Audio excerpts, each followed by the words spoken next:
Je repousse, je re-shoot, 1, 2, 3, boum, et je prends la distance.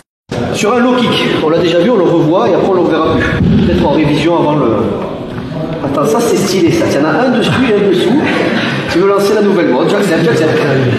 Ok, alors écoutez bien, c'est pas la même chose si on est en garde que si on est en neutre. Donc je rappelle pour tout le monde, le low kick, vas-y doucement, c'est un circulaire niveau bas. Soit donné, ça c'est plus un fouetté bas, ce sera le même blocage dans l'idée, c'est un truc qui vient au niveau du genou, de la cuisse, en dessous de la ceinture.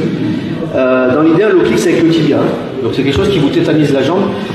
Franchement, vous allez le voir, je vais vous proposer plusieurs choses qu'on fait au Krav Maga, mais honnêtement, sur un low kick, il vaut mieux esquiver et ne pas l'encaisser.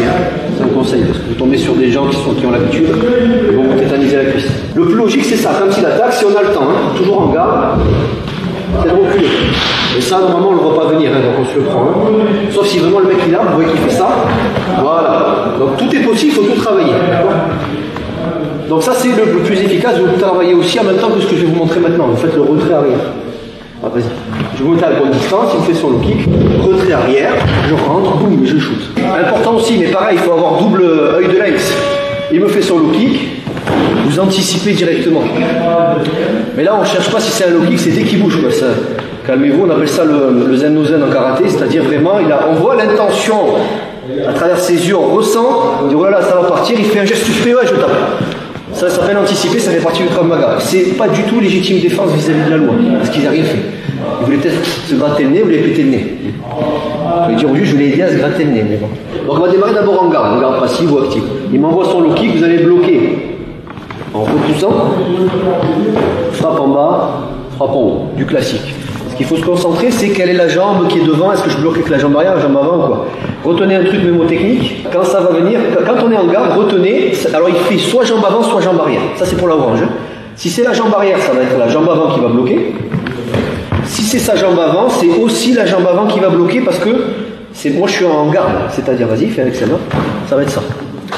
Donc retenez, quoi qu'il en soit, si je suis en garde, le blocage au niveau des jambes, ça sera tout le temps la jambe avant. Ça va? Quand vous bloquez, essayez de ne pas avoir la jambe raide. Il y a plusieurs façons de faire. Soit vous absorbez le low kick au niveau du bas du tibia, là où il y a moins de terminaison nerveuse, ce qui fait moins mal si vous pouvez, vas-y, et vous repoussez. Dans l'idée, il faut repousser. Vous pouvez aller au contact léger aussi en avançant un peu, en cassant un peu la distance. Ça sous-entend que vous le voyez arriver. Si vous voyez arriver, faites une esquive, on le verra après ça, les esquives. Si c'est la jambe avant, c'est pareil, vous fermez l'angle. Attention, fermer l'angle, c'est pas ça, c'est pas je lève, je tourne, c'est beaucoup trop long. Vous imaginez ici, je sais pas, qu'il y a votre cible est ici par exemple, et vous mettez un coup de genou. Donc c'est en diagonale, faites-le en même temps sur place. Voilà, mettez-vous en garde d'abord, vous êtes en garde. C'est avec la jambe avant, uniquement, c'est pas la jambe arrière. Ça n'existe pas en Krav Maga, même ça ne veut pas dire que ça ne marchera pas dans la rue. Tout peut fonctionner ou tout peut foirer dans la rue. S'il me fait avec cette jambe-là, ça peut marcher ça, mais c'est chemin le plus long. Peut-être qu'il va s'il est trop rapide, vous n'aurez peut-être pas le temps. Mais ça peut marcher, dans la logique c'est un tibia contre tibia. Bon, moi j'aime pas trop ça, mais bon. Essayez de... Parce que vous pouvez le tester une fois sans protège tibia de part et d'autre, vous n'allez pas le faire deux fois. D'accord? Donc par contre dans la rue, voilà, ça arrive, c'est que vous bloquez, vous aurez peut-être mal, mais vous pouvez partir dans l'idée. Donc on a dit, je suis en garde, il attaque, que ce soit jambe avant ou jambe arrière, je repousse. Il faut qu'il y ait cet effet repoussé. La jambe est pas raide, elle absorbe, au ralenti, elle absorbe un peu le choc, continue sur ta lancée, et je renvoie. Donc ça fait ça. D'accord?